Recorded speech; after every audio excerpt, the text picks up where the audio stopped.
My name is Alfred Collins, and I'm co-founder here at Ascent Innovation Lab. And it's an exciting feeling getting to meet everybody on those calls. Some of you I know personally, and some others never met you, but you probably saw our push online and you decided to join. It's a big pleasure to have you in the room this Friday evening for me, GMT plus one. All right, then. I'm going to share screen, but Vinny, just to do a pulse check, we have recording queued up already and going. Yeah, I'm going to keep admitting folks. How are you feeling today, Vinicius? Thank you very much for joining. Everybody, Vinny is our guest speaker. I don't want you to do too many intros. We'll come back to the intros later, but how are you feeling today? I'm doing great. Just glad to be here. So thank you so much for having me and excited to chat with you folks about this Yeah, beautiful thing that is AI, guys. So very awesome. excited. I know you joined us all the way from Argentina, but you're originally from Brazil. So we're looking forward to all the perspectives that you bring to the table in terms of how artificial intelligence is rewiring our world and how it's doing that over in Latin America, where you're from. I know you're a big user of artificial intelligence. And Vinny, fun fact, Vinny just finished big exam, very big exam where we're catching up just before the score, where he spent about 8 hours on a PC to take that exam. I'm like, I think the highest I've ever spent in an exam for a PC was maybe 2 hours. Like, I can't imagine for the life of me spending 8 hours on a PC and you're here. I think it's morning or afternoon for you. You're here right now to speak at an event. Like, shout out to you, man, for always supporting. Totally appreciate you for being there for me. Big time. All right then. Yeah, we got a lot more folks joining in already. Welcome everyone. So I'm gonna share screen and show you a couple of things about the program. And for everybody who's just joining, my name is Alfred, or if you're watching this um, recording anytime. And this event is brought to you courtesy of Ascent Innovation Lab. We're making these conversations entirely free at zero cost, sponsored by the lab itself, in partnership with a couple of very good, amazing folks of mine in my network to help young people all over the world, specifically around the global south, emerging economies, understand what artificial intelligence is about, help you demystify all of the cloud that you might see around it, or help you bring clarity beyond the buzzwords that you see on social media, beyond the TikTok reels, viral videos that go up on Instagram. What essentially is artificial intelligence is about. Ascent Innovation Lab will be the go-to space, the most exciting space, the convergent point on the internet for Gen Zs all over the world to congregate and to learn about immersive AI and virtual reality. And I'm excited that you're here with us on this event. Now, why exactly do we exist? At Ascent Innovation Lab, we believe that the future shouldn't be gated by geography, privilege, passport, or age.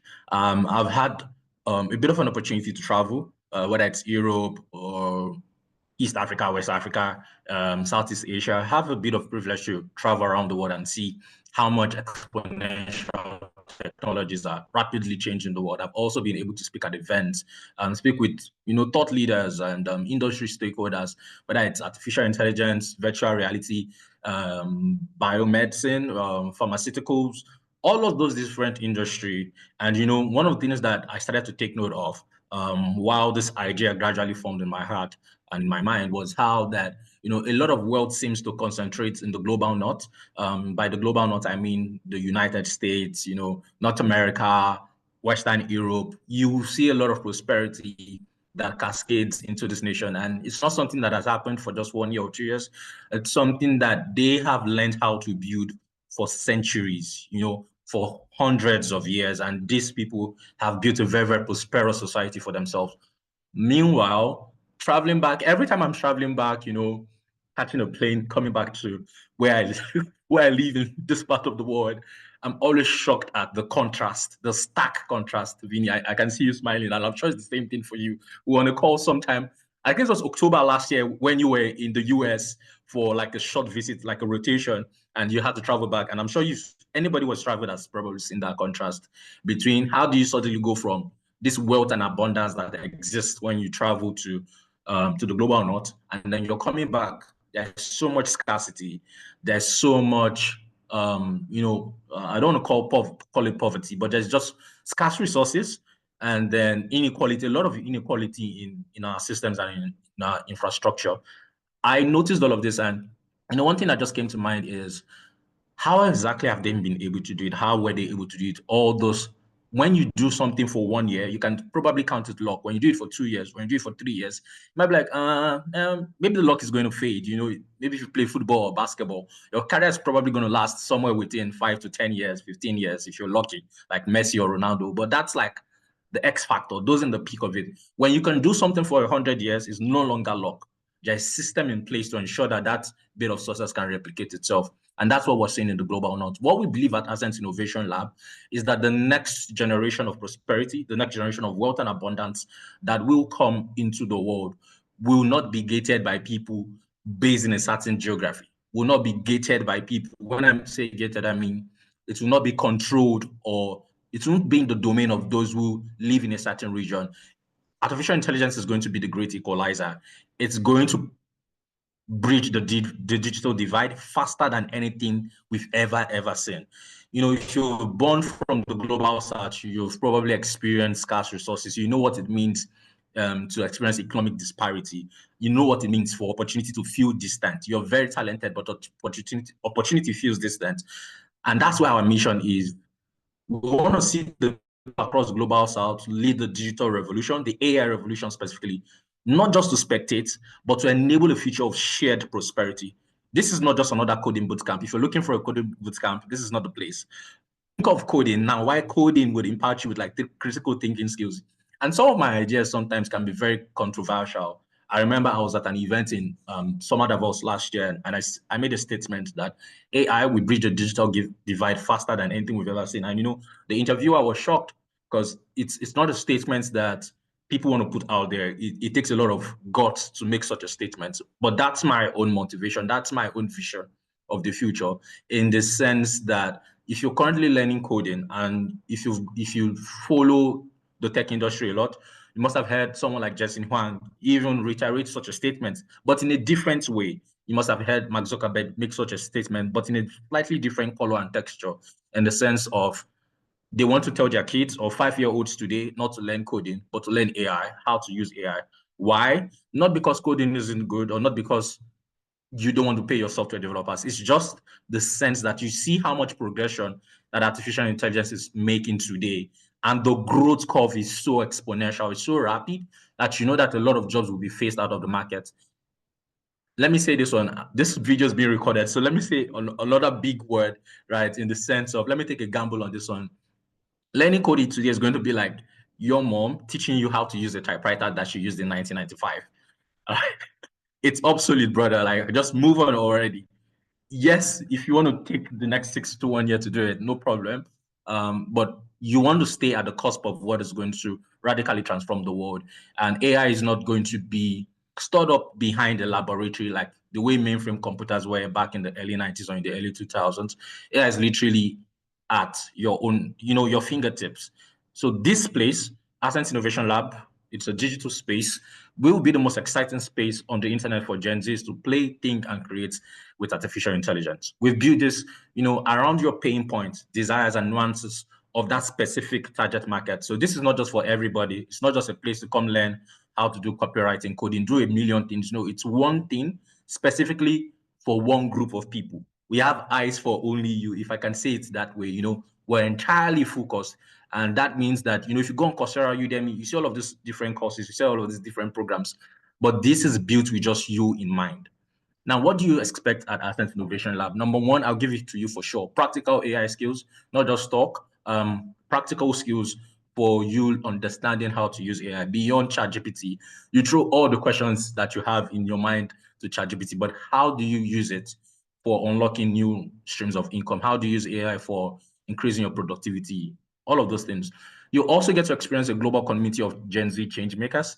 One of them is my guest speaker here today. So we're building an amazing community and we love to see it. You would also experience live mentorship from founders and experts for your portfolio. And you also get to build reward projects. So this is not just another course. This is not just one course somebody invited you. In case you got the invite link to Discord or WhatsApp or Telegram, this is not just one of those many groups. This is real impact that we're building in real time for Gen Zs in the global south. This is history being written here. Now, we have two phases. How does it work? Beginner phase, where you get exposed to AI essentials, prompt engineering, productivity, leadership basics, career clarity. And, when I say Gen Zs, that means that you're around the age of around 13 to 20, your early 20s thereabouts. And in that phase, you're probably just going into uni. You're probably just coming outside of uni, or you're just coming out of high school, or maybe you're still in uni. One of those phases is where you are. One of those phases is where you are, right? And it means that for a lot of folks, I've been there. When you're just getting into uni or you're just coming out of the university, you're faced with a lot of questions around what exactly do I want to do with my life? Like, what's my purpose over here? Maybe purpose is too high of a terminology to call it, but what exactly do I want to do? Like, what do I do after school? Many people are stuck in that loop of like, oh my gosh, I can't believe like school sort of clouds your sense of judgment in the sense you have a routine, you have a pattern, and I don't know if anyone can throw a message in the chat if you feel that way. School sort of give us a regiment, you know to go to class, and if you're currently in school, good one for you. But this program is going to help you stay ahead of the curve. But once you're out of school, you're exposed to the fact that you have all the time in the world, seemingly, and then you don't even know what to do. Or maybe you're still in school, you're like wondering, how exactly do I make money? What should I do? And or you just want to go into school and you're asking yourself, what should I be studying? Asset Innovation Lab is the place for you. I know the fun part about this is that, like I mentioned, AI is the great equalizer. Vinny, that's a quote from you, so I'm going to steal it just before you come up. All you need is a smartphone. And I'm not bugging you. Like, I really mean this. As long as you have a smartphone, you can learn with us at Ascent Innovation Lab. We're running out of time, so I'm going to speed through the remaining slides. I want you to get all the juice from Vinny today. I don't want to hold anything back. This guy has got lots in store. Amazing, amazing individual. Okay, let me try to go in. Okay, yeah. Your capstone journey comes at the end of the program. You get to identify a real world problem, build your AI-driven solution, launch your prototype, and that prototype might actually be like a real web app. Yes, a real app that you can open up on your mobile or on a PC. We're going to teach you how to do that using AI. And then you get to earn certification and recognition. Now, your project could spark the next big startup. And that's what we say when we say this is not just another WhatsApp group, it's not just another community, it's not just another course on Udemy. No, this is real world problem solving skills. Another aspect about Ascent Innovation Lab that we're excited about is mini tribes. So learning alone is slow, but when you get to learn together with others, it is exponential. The entire program will take place in a cohort. So we're launching the cohort admissions at the end of July, and then you can apply, join the cohort. If you've already submitted the enrollment form, good one for you. If anybody can help me drop, maybe Esther Falakem, you can help me drop the link to the enrollment form in the chat. If you've already enrolled, good for you. We're going to send you a message to let you know as soon as the cohort opens. And if you've not, please click that link and go enroll. So mini tribes will be like small exclusive WhatsApp and Discord groups based on your interest. You're still going to have access to everything we've built into the program, but maybe you want to narrow down into prompt engineering, you want to narrow down into founding a startup, productivity, all of those things, we'll have them. And next. Okay. So join the movement. If you have a phone with you, feel free to pull it out and scan any of our QR codes. If you prefer Discord or you're Discord averse, you're like you don't understand it at all, feel free to scan the QR code for WhatsApp and join that one. All right, then. I think that's everything for me, Vinny. At this point, I'm going to hand it over back to Vinny, who is our guest speaker. Vinny joins us all the way from Argentina. Was it Rosario, Vinicius? No, Or it's actually Buenos Aires. Buenos Aires? Buenos Aires. I'm so happy to have you with us, Vinny, as our guest speaker today. Like, really excited that you were here. Thank you for taking our time from your Friday after that really lengthy examination to be here with you. I'll pass the mic over to you now, Vinicius. Thank you. Absolutely. Thank you so much, brother. Let me just share my screen real quick. I'm more of a talkative guy. You guys will see me talk a lot, so my slides are not the greatest. But yeah, I wanted to start by talking a little bit about me. You guys see my screen, right? Is everything all right? You guys can see it? Yes, I can see it. Absolutely amazing. Alfred, if anyone hits me in the chat, please let me know. But yeah, so just as a brief introduction, as Alfred said, I'm joining you guys all the way from Argentina, but I was born in Brazil. My name sort of gives it away, is not very popular here in Argentina. But I was born in Brazil. I am 24 years old. When I was 10 years old, I had to move to Peru, and I spent 2 years there, and then I had to move to Argentina, where I'm still to this day. So I've done most of my high school, actually all of my high school here, and then I went to college here in South America. We, different from the United States, we just go straight into med school. We can do just that, and so that's what I did. I spent 6 years in training at Hospital Austral. It's a beautiful hospital that you guys see over here. Studying to be a doctor. Got my MD recently this early this year, so officially a physician now.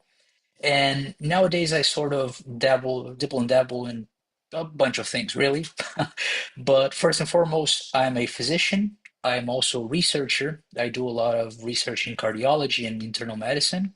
So whether that's interventions and what's best for the patient and whatnot, it's been 2 years now that I've been on this journey to become a researcher with the hopes of becoming a physician researcher in the future.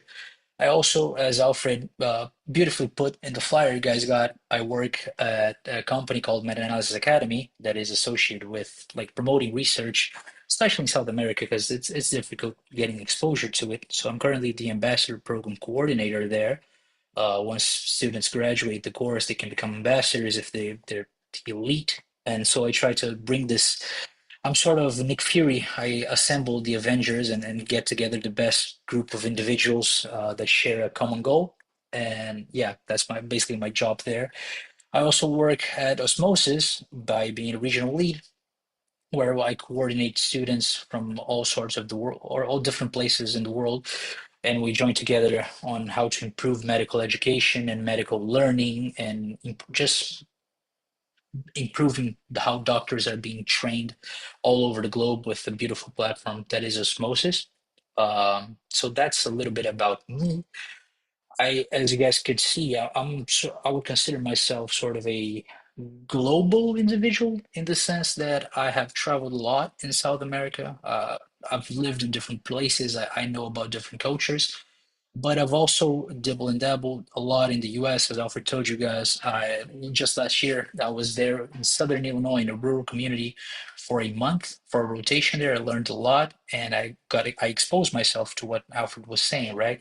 This this beauty of them having all the resources and all the top of the line, say it this equipment. It's like the hospital bedding, and you can get all the tests you want, you can get the imaging you want, and I'm not used to that here in South America, in Argentina especially.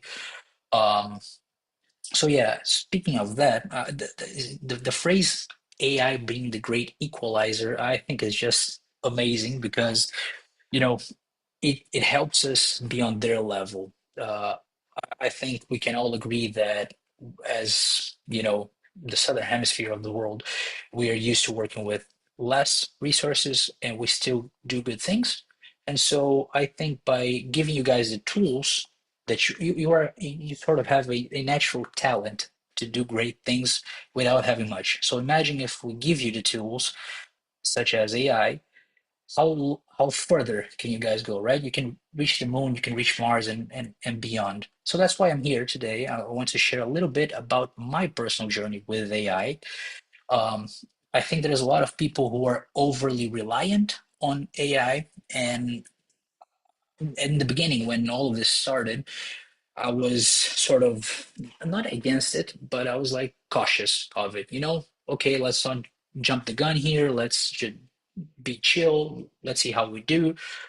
And so I think for most of us, ChatGPT started all of this, like the big name. I think in numbers, it is the greatest, the biggest company we got at the moment.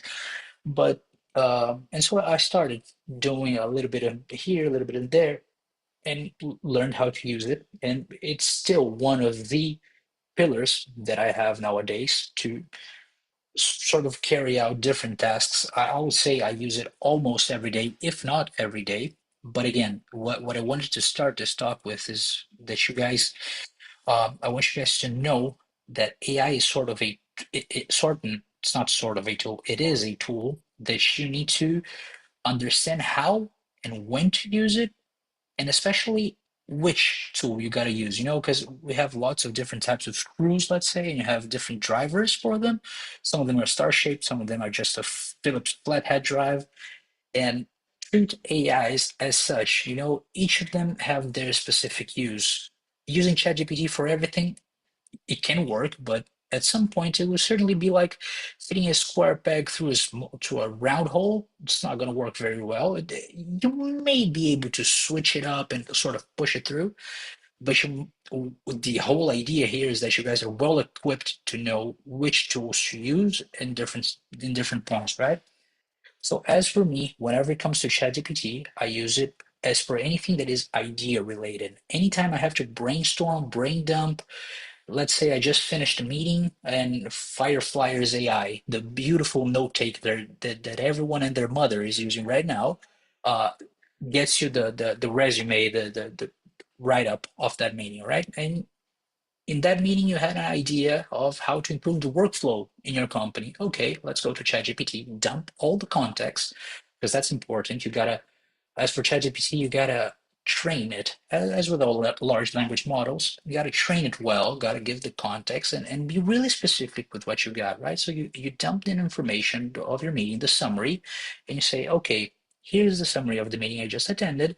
Help me brainstorm ideas for this process. Give me 3 ideas. Boom, got it. ChatGPT is great for that. And every single Thursday, when I have meetings with Meta Analysis Academy, I am using ChatGPT to brainstorm new things for my tasks. Also, anything that's related to brief text, we're going to be talking about academic text in a bit, but anything that handles brief text, ChatGPT is just great. If you have to write a proposal for your boss, if you need, sorry about that, jump the gun. If you have to write a formal email and you're not unsure of the tone, ChatGPT is your go-to. Many, many times, I'll just personally, not to toot my own horn here, but I would consider myself as having good communication skills when it comes to the written aspect of it. And so I whip up an email and I'm like, it's missing something. Run it through ChatGPT, and it gives out a good version, and that's great. Another great use that I do all the time is scheduling. Like whenever I have a busy week ahead and have to prep for a lot of stuff, I just brain dump all of the things that I have up and coming and say, help me figure out how I can block my times to prep for this, and that. And it gives you a rough estimate if chat is used to what you're doing. It gives you a rough estimate of how long it would take to prep for this, for that, and it's great to prep your schedule for the upcoming week. And then as a researcher, one thing that I do a lot is data extraction from PDFs. And honestly, ChatGPT, the pro version, I think is worth $20. It's completely worth it because for data handling and extracting things, I know there are better tools out in the market, but I think it covers a lot and it's great. So that's my use. That's how we do it. And as I said, I use it almost every day. But as well as being a regular user, I'm also a physician, as I told you guys. So there are times when I'm faced with a consult or I'm treating a patient and I'm like, okay, which antibiotic should I be giving according to the guidelines? Because one thing, I don't know if you guys are familiar or how familiar you are in the medical profession, but everything that your doctor does is sort of dictated by a medical guideline, right? There is the standard, the gold standard of how you should be treating patients. Most of the time, the gold standard cannot be applied to us in the southern hemisphere because they're all talking about the newest antibiotic that is millions of dollars for us to buy it here in Argentina. And so we gotta work with what we have. And so many times when I'm treating patients that say they have a bacteria that is sort of not dying down with what we're treating, I'll jump on Open Evidence, which is an AI platform where it's similar to ChatGPT in the sense that it works around language. You present your case, you talk about what you want, and it will recover information based on the medical guidelines. Okay, so the American Heart Association says you should do this to treat heart failure, while the European Heart Association says you should do this. And it's all backed up by the facts. It's not pulling something out of Google. It's not pulling something out of their imagination. It's not fabulating, because that's something that happens with large language models. Here it's all backed by evidence, and open evidence, what, as the name implies, right? That's why it's open evidence. And it was recently bought by JAMA and New England Journal of Medicine, which are the biggest American journals there are in medicine. JAMA is the Journal for the American Medical Association. So you can imagine how good this tool is for the Americans to be trusting it with this level of knowledge, right? And then this um, workflow ability. So that's one thing that I use a lot while I'm being a physician. And it really helps to cut down times, because you're not, let's say you have this really good senior, your consultant in the service, and they know a lot, but it's Saturday it's 3 a.m. on a Saturday, and you're just seeing a patient in the ER, and you don't remember the guideline treatment for this, or you're unsure of what the next step should be. Okay, you want to be covered, and you're not going to call up your senior because you're probably going to get yelled at, and nobody wants to get yelled at. You pull this up, you type in the information, you use it, and I can assure you, you're going to have gold standard. A little bit more of a niche for me, but that's my use. So again, being criterious of knowing when and how to use the AI, I trusted enough I trusted enough to the point that with my clinical reasoning, I can apply it to help somebody else's and maybe potentially even save their lives, right? That's how powerful AI can be nowadays. This is just a beautiful example.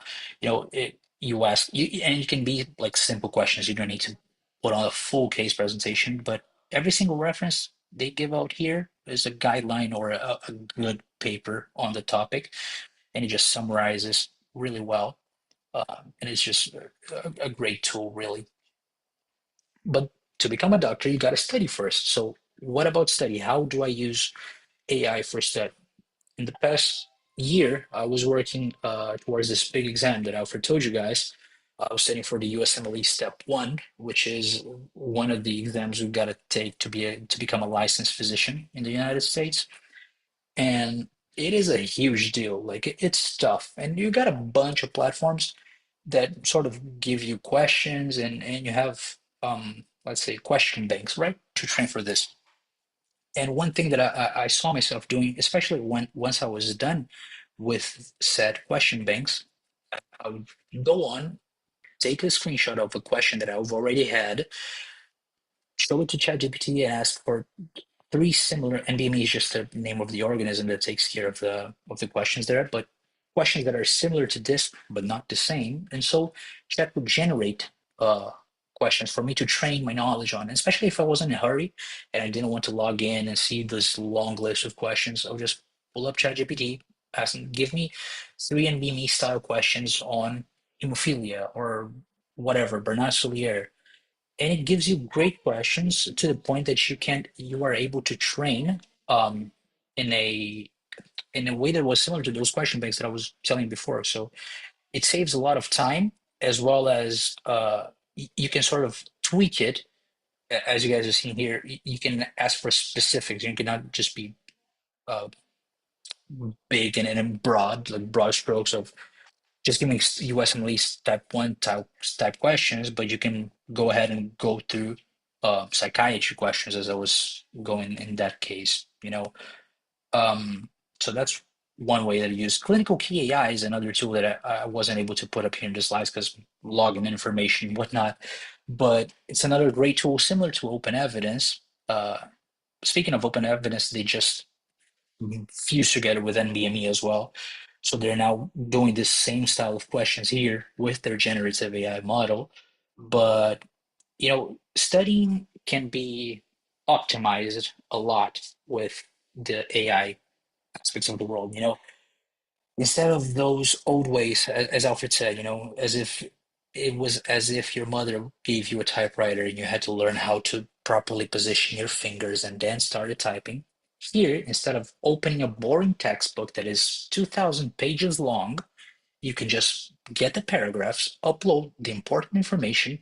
You can even, and I did this a lot, you can ask it to dumb it down, the information, like explain to me like I'm a 5-year-old. And if you're not getting the concept, then you'll get, I assure you, you're going to get it now. You can even ask chat to draw up a diagram, an image for what you're trying to understand, and it will help you.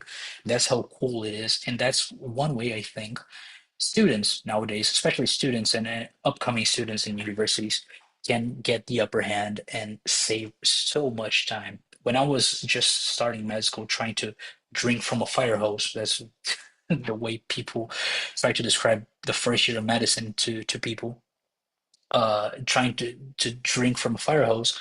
It's so much information. You don't even understand the words they're trying to tell you. If I had this, man, I would have saved so much time, because lengthy PDFs, lengthy textbooks, of course, you have to sit through some of them, but instead of spending 3 hours to understand histology and chemistry, you could spend maybe 45 minutes because you understand the concept. And you can even then check your knowledge with questions. So, what better way, right? Then another thing that I use it a lot is to improve research workflow. Uh, uh, Research is a whole complicated word, and it has a lot of stuff. But one of the things that I do are systematic reviews, meta-analysis, so trying to get similar papers uh, is a huge deal, and I don't want to miss anything. So using AI to find similar work that what's already been published, maybe networking in this way. I use this a ton. Here's all my collections of stuff that I've always tried to use this to not miss important papers and whatnot. And this just saves so much time. I cannot even begin to tell you guys. The old way, the typewriter way to do is going to PubMed, which is a database, and going paper by paper, checking the name of the author, cross-checking the reference, like legit librarian job. And so it takes a while. By doing this, you can visually see the reference and cross-check it, so you know you're not missing the big landmark studies. And this has completely changed my workflow. But another thing that has changed my workflow a ton is PaperPal. I don't know if you guys have heard of Grammarly, and I've briefly introduced this point in the beginning, that ChatGPT is great to handle small communications, just basic emails and whatnot. When it comes to academia, it can fabulate, it can sort of bug out.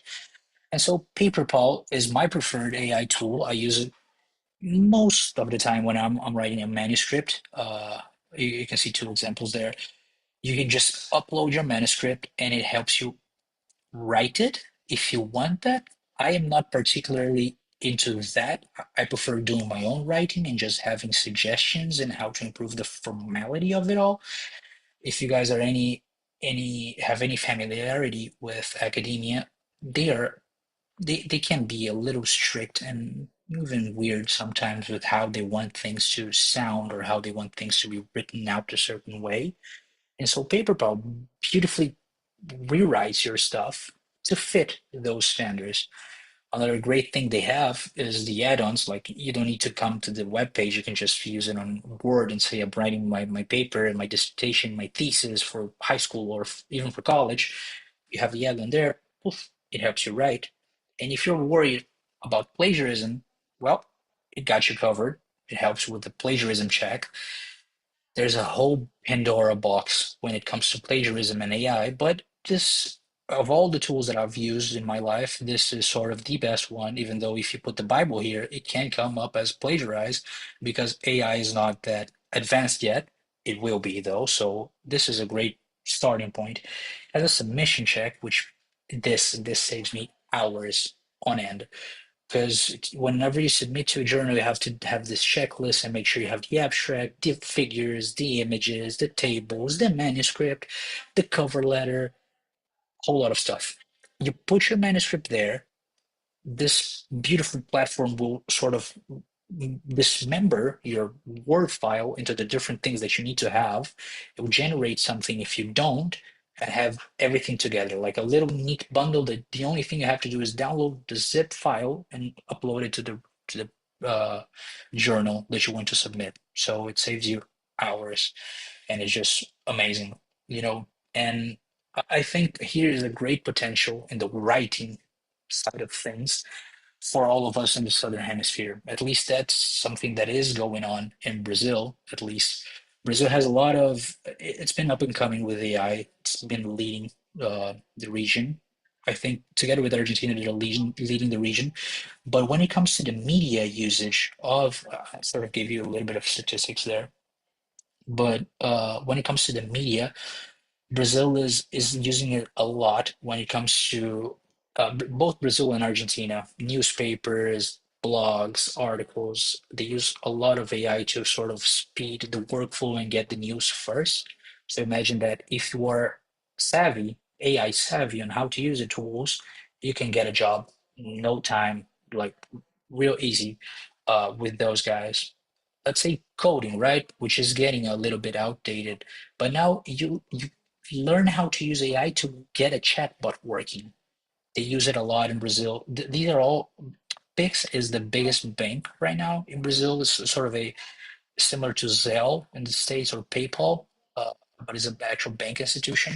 And they have there are no people working in the company, just chatbots. And let's say if you are one person that knows how to create a chatbot for companies, man, if the biggest entity in Brazil is using it, you can imagine how quick you can get a job, right? Same is true for marketing and such. But I just wanted to briefly jump in with Argentina as well, because they have a lot of agriculture. I don't know if you guys ever had Argentinian meat before, chorizo, mocheja, asado. It's the best meat in the world, but I might be a little biased. But the agriculture industry here is a lot live fed cattle, all of that, and they're using a lot of AI, big data, and AI to say you have a feedlot, right, with a lot of cattle. With AI, you can learn the patterns of when the cattle go to the pastures, when they come in, how much food are they intaking, how much calories are they spending, how much gases are they producing, the weather, climate, and AI gives you a whole business model for how you can improve your stuff, your land, based on the current status of your cattle. When I learned about this, I was mind blown, and it's growing a lot here in Argentina, especially I think Argentina, Uruguay, and Brazil, which have a lot of agriculture. So yeah, and the same is true for e-commerce. Mercado Libre is the same as Pix in Brazil, is our equivalent here in Argentina. The chatbot is amazing, works flawlessly. But yeah, I think this is the greatest opportunity right now for young people. If you learn how to use AI wisely, you can get a huge job in some of these places because opportunities is, I wouldn't say it's knocking, it's already kicked down the door at this point. So yeah, that's a little bit of what I wanted to share, but I wanted to make this as practical as possible. So you guys, if you have any questions, feel free to jump ahead and shoot at me. Thank you so much for having me. Thank you very much, Vinny. That was very insightful. So I have a couple of questions for you already, and I would do that.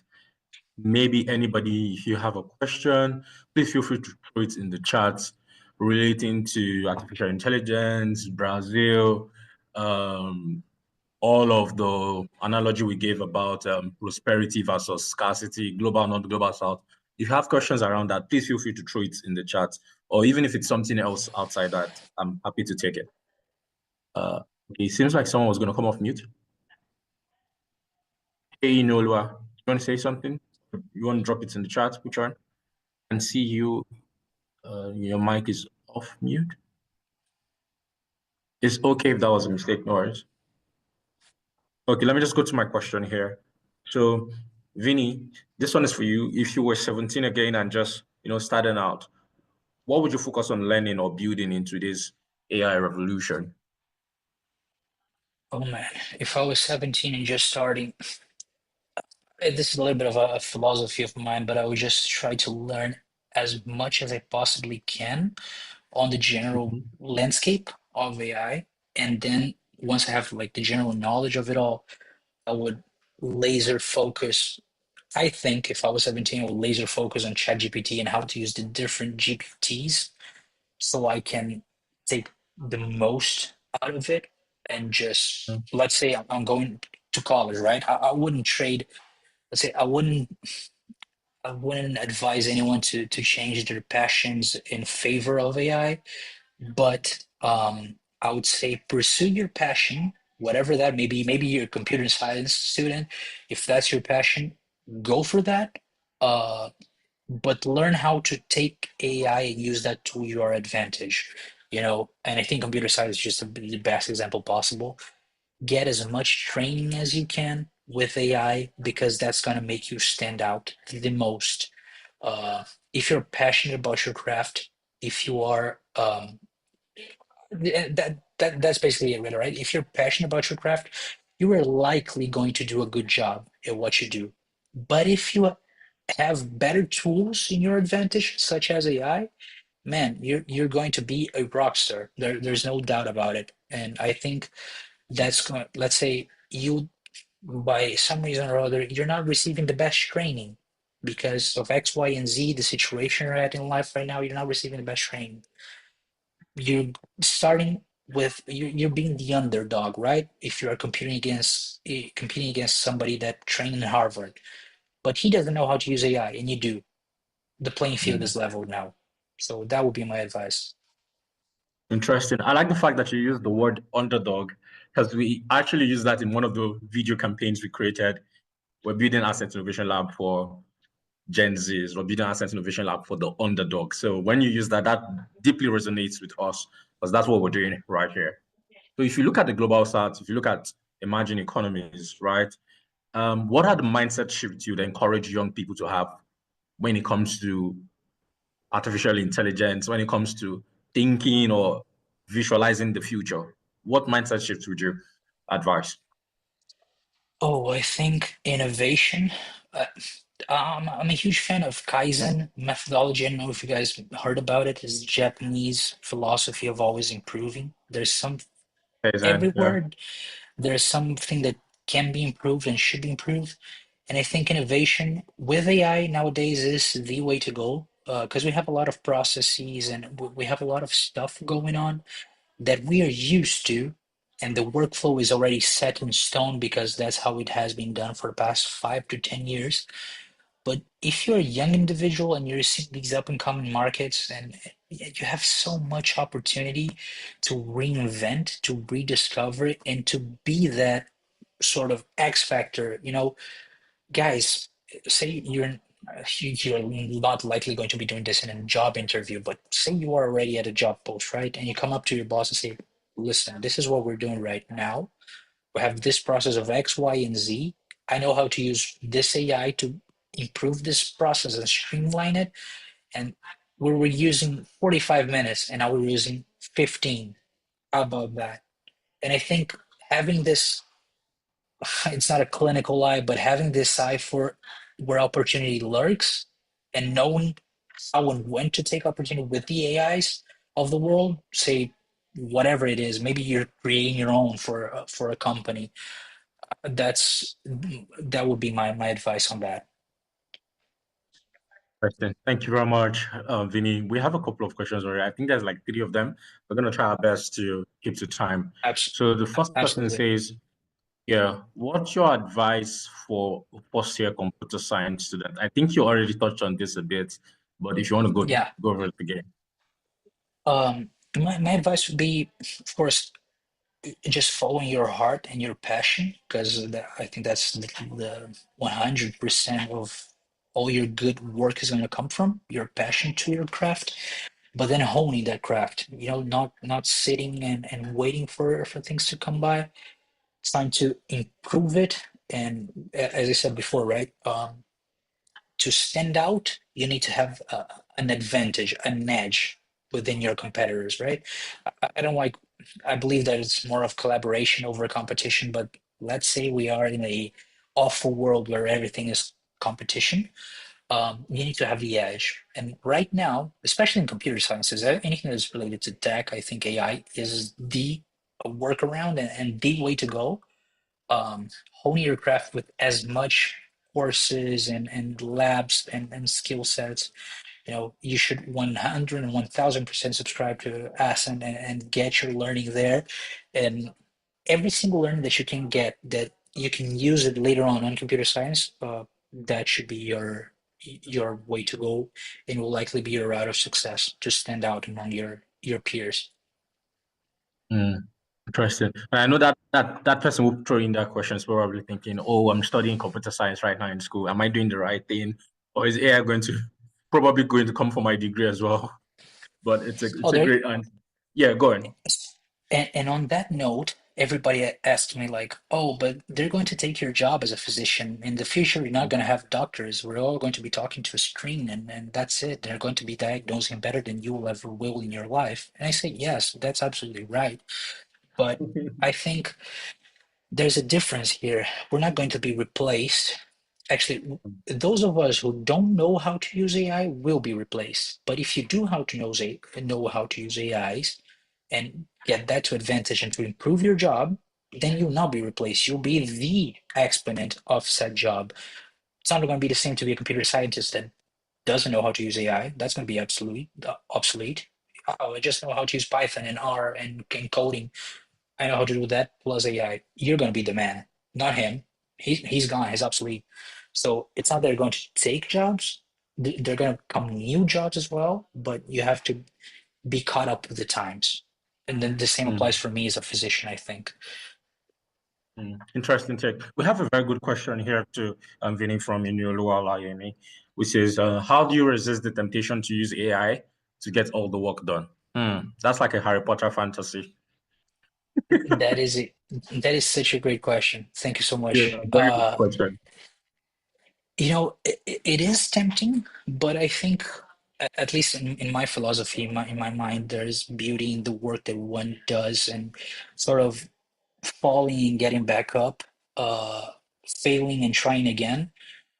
So, as I said in the beginning, I was a little bit against AI and everybody was just dumping everything there. I think one of the ways we can stand out nowadays with everyone using AI, and that's going to be 5 to 10 years down the road, where in a scenario where everybody uses AI, if you have a good mind and you're creative and you still know how to do the craft and in those aspects, by yourself, then once you turbo boost it with AI, then you'll be better than everyone who's, I'm not gonna say brain dead, but they're not training their heads enough. They're not using their lateral thinking, their imagination. They're just, the Wall-E movie where people were just in the big chairs and used to everything being done for them. Well, I think if we're still active mentally and exercising and trying to see the ins and outs and not just overly relying on AI, that's where if you turbo boost it with AI, you get better results. Interesting use case you mentioned about overusing AI and turbo boosting productivity. So how do you decipher the line between yes, how much I can use AI for, and this other part I need to apply myself as a human being. I need to ensure that I'm not being brain dead. How do you decipher it? Because when there's so much possibilities available to you at the fingertip, how do Yeah, you draw the mark? How do you do that? I see it as a crutch or maybe even as a cane and not as a wheelchair or as a car. I don't want AI to Mm, do everything for me because I want to get there, but I wanted a faster, better way to get there. So AI is sort of a back play. Those walking sticks when you pull out and they grow, that's AI for me, right? yeah. It's not, I don't want to overly rely. Of course, people may disagree with me and say, okay, you can be doing this so much faster and so much easier. That's just that not how I do things. I think there's a beauty on the human touch and the human work, where it still sort of has the that feeling of real. And Mm, whenever you get an email, let's say, and it feels too much AI generated, too cold, too, you see the dash. You guys know how ChatGPT writes. You know, there's it's sort of disappointing when you get one of these emails and you see a lot of content that's all AI generated. But when you see a real thing that somebody else wrote and maybe then used AI to tweak it, that's better. It's not going to stand out and be a sore point. So I use it as a crutch, not as a wheelchair, let's say. Interesting. I'm noting that a couple of notes we'll be putting out maybe after this event, but this has been very, very insightful. So Praise asked a very funny question. I love that So question let me because see if you th take th this. All right then. Then that is take it. something Take it, bro. that is something. Thanks, man. That is something that happens here in South America, in Argentina, especially being a physician. It is god awful. The payment is god awful. You are not well compensated for doing that, but you know it's all up to personal choice. And I think reinventing ourselves in nowadays in like today's environment, you can see so much potential in doing things even working remotely, right? Because I'm still a physician, but I work with osmosis, I work with Meta-Analysis Academy, all things that are remote. I talk to people all over the world, and that brings cash in. But I wouldn't trade that for doing what I love, which is helping people, which is trying to get people better. I think passion, of course, you have to keep some things in mind. Uh, I wouldn't do a specialty that it's absolutely underpaid and I have the privilege of wanting to do cardiology, which is a well-paid specialty, but still in the general sense underpaid. But you will find things where money will come in. You can reinvent yourself to get the money. But passion will, as I said in the beginning, right? If you do something with passion, you will 100% do it better than somebody who is not. And that by itself will get you a good standing in the economic situation, in my humble opinion. So Gen Zs and the next generation of creators need to find a way where artificial intelligence meets the beauty of human touch. It meets your passion. It meets what your dream is. That's what you're saying. 100%, 1000%. Amazing. Well, 1 minute to the top of the hour, Vinny, and this has been incredibly beautiful. Like, how did you even get to 1 hour? Like, I still feel like there's so much more questions I want to ask you, but a word is a word, right? We keep to your word, and it's Friday evening for a couple of folks. I know they're gearing up to go catch a movie, Netflix and chill. Like everybody has probably been reading or working from Monday till now. So yeah. And I know you yourself, it's like 3, 4 p.m. for you. You need to go as well. So what I'm just going to say is if you've not already joined the community on WhatsApp or Discord, please feel free to leave me a message in the chat. I'll be here for the next couple of minutes, just 5 minutes to answer any question that you have at all. Yes, Praise. Oh, thank you so much. Happy that you're there already. And we hope that you get to engage, ask us questions, or just throw in something funny like you did today. If it's like a viral TikTok video you saw about AI, feel free to just trade in. Inulua says, thank you so much, Vinicius. This has been very insightful. Thank you, Asset Lab. Thank you, Alfred. Thank you all so very much. Vin, you want to say Thank one you last so word very much. before you Well, go? it's just gratitude. Thank you so much, guys, for making this very interesting and for listening to me. I hope you guys can leave with some new insights and with a bright future ahead of you all.